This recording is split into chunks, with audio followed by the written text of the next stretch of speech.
all know, it's me and my rambling day. But today I've talked about my life, what went on, and how I perceived and how I survived. I'll call myself a survivor from things that were toxic and all that. Love story, still looking for love,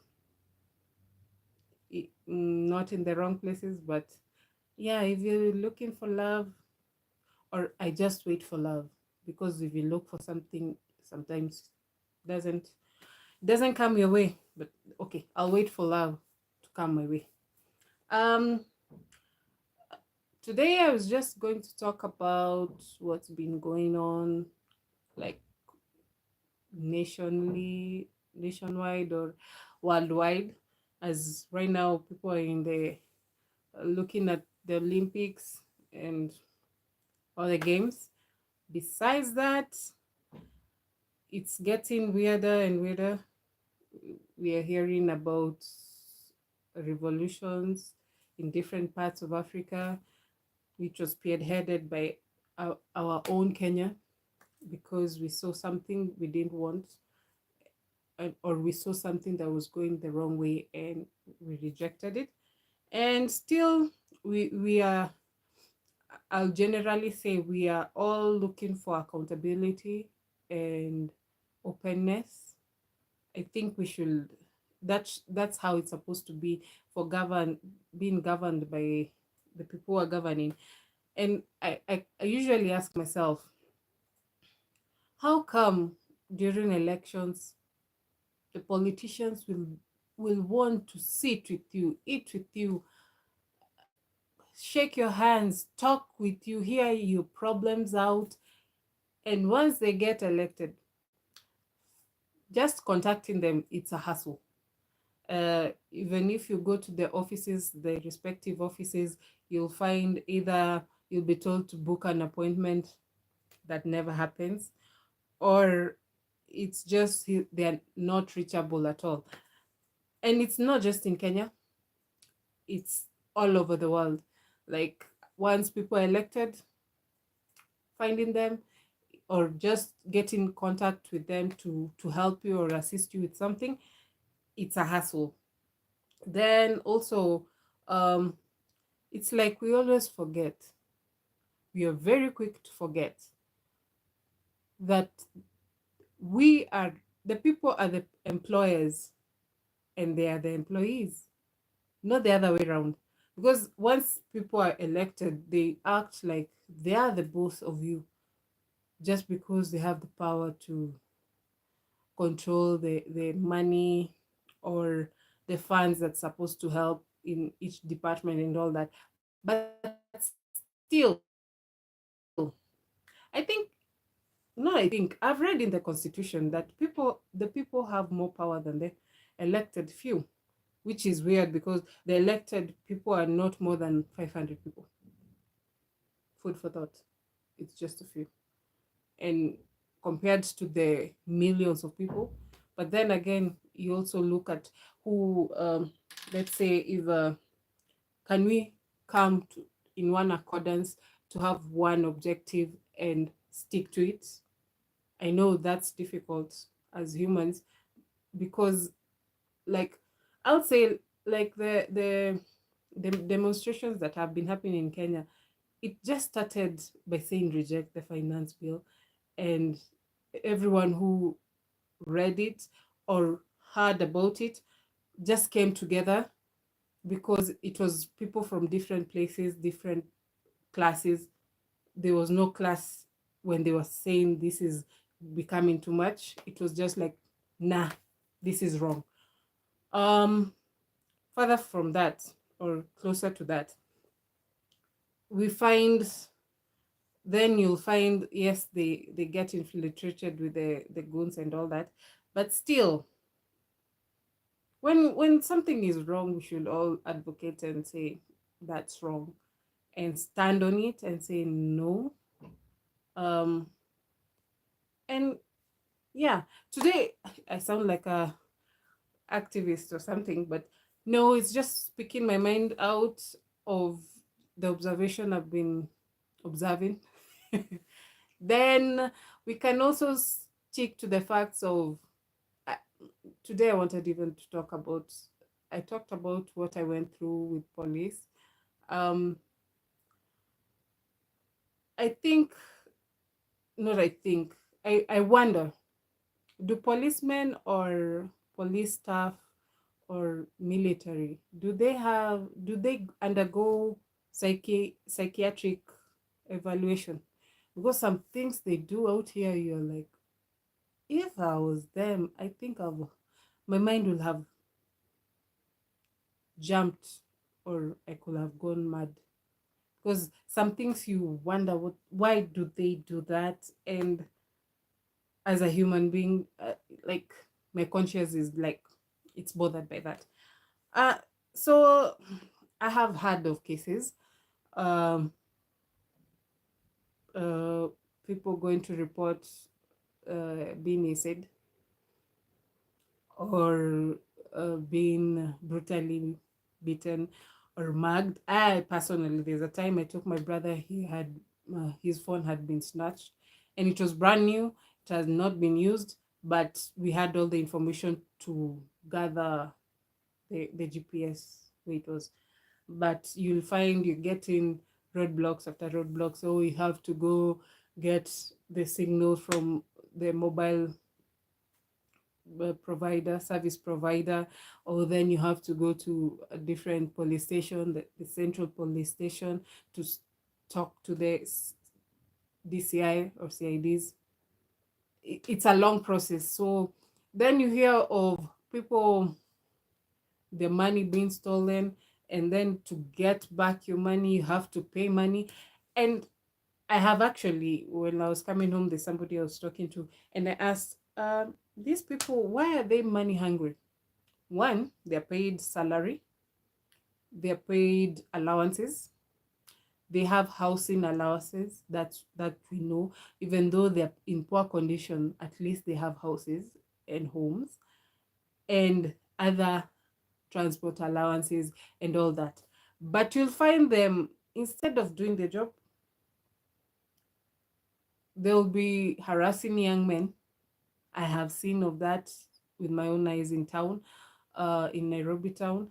Uh, Men have it hard in Kenya, for real, because you'll find if you're two men or young lads walking, and policemen, if you have dreadlocks, it's a problem. You either handcuffed and then you walked around all town, but the only thing they are asking for is for money or threaten you with taking you to cell. And if it's on a Friday, you know that's a long weekend inside the cell, like what I experienced. Then if we had we've like, okay, not if, we do have an issue of insecurity at some point nowadays here where I live in Ngong. It has gone, I think because the OCS, the new OCS, is what he's working, like really working, and the young lads who had terrorized the occupants of Ngong are either feared for their life or they stopped. But now you find other places, you hear, oh yeah, you're not supposed to walk in a certain lane, it's a problem.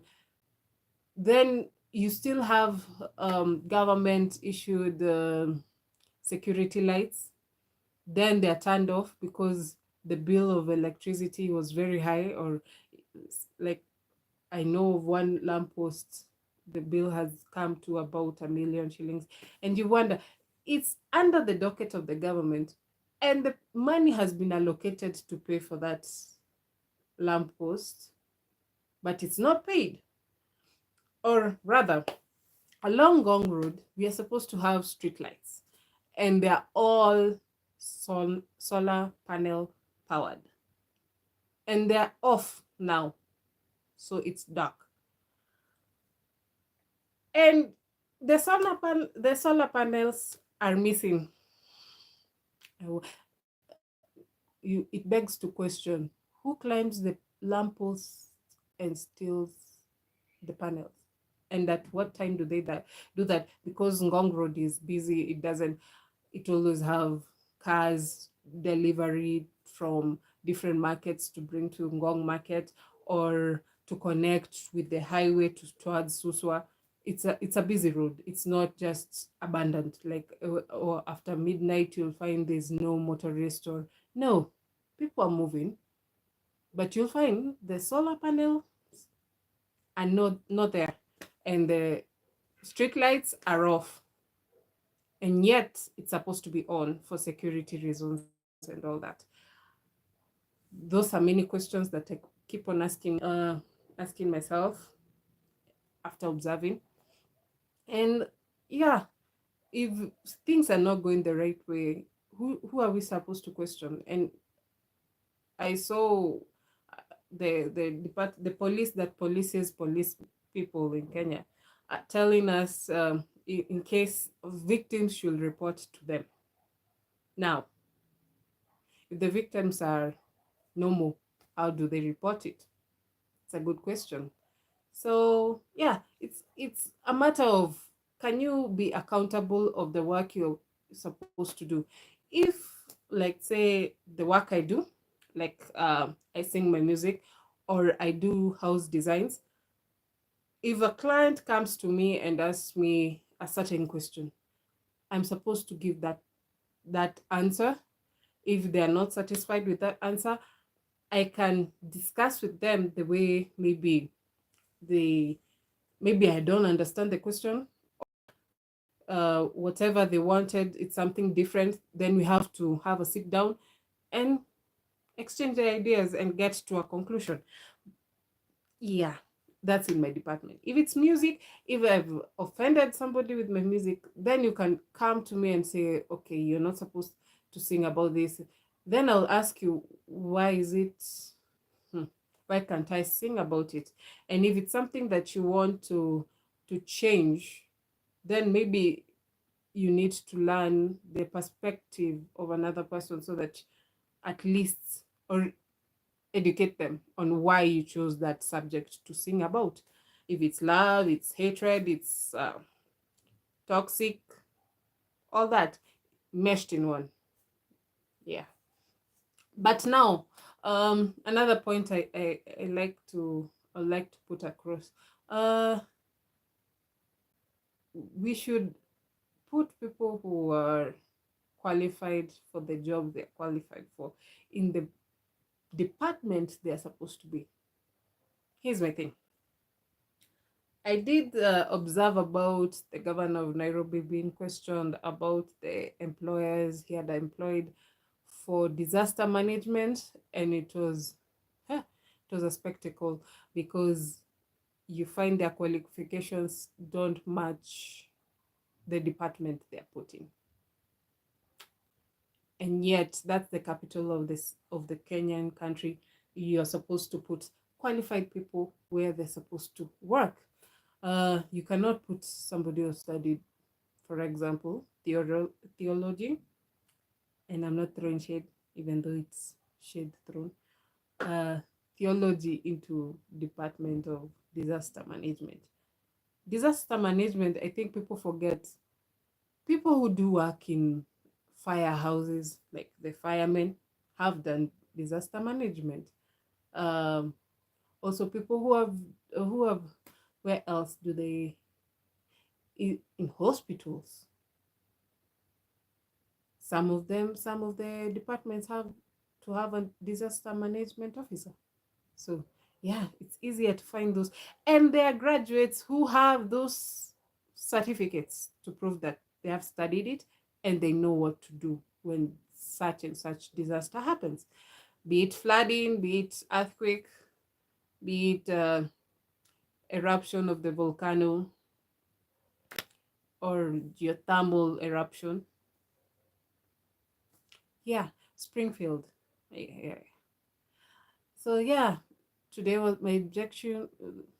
My objective was to talk about accountability and doing things right. And if something is wrong, speak up. and say that's wrong. If something is right, also speak up and say, yeah, that's right, it's going well. And again, it is revolution, when it starts, it doesn't stop until the revolution is revolutionized or televised. Today I'm using big words. Yeah. I say I just came home from work. It was busy. I was doing rendering for interiors decoration. So yeah, it's a lady with who is a jack of all trades. I do like putting my creative mojo on it. If it's drawing, if it's music, if it's also script writing or acting, kinda. If it's also sewing or making jewelry, yeah, just being in my creative mojo and expressing myself in all the creative ways I can express myself. Also cooking, yeah, and dancing. Dancing, I do it nowadays either with my friends or in the house when I'm doing cleaning. It's such a me thing to do. And I like that nowadays. Oh, on another note about the demonstration that happened in Kenya, this is a generation that has grown with a lot. There is no tribalism like what used to happen in Kenya in the past, because these are the kids whose parents have married from different cultures. The children don't, some of them don't even know their mother tongue. They just know Kiswahili, English, and Sheng or Shebeteng or Abanton, to each their own. And they like, even internet has made a lot of things that in the past were impossible being possible. You can relate with somebody from different cultures, be friends with them, and life moves on. There's no limit to that. And I think with that, today is a short video. I think you can use it to think about it or talk about it, because it's a sensitive subject to talk about all the things I've talked. One, if it's wrong, it's wrong. If it's right, it's right. Two, be accountable in the work that you do. Three, leaders should also know the people are their boss. Simple. And today we have one comment from Fari Khan. Hello. Hi. Till next Tuesday. Bye.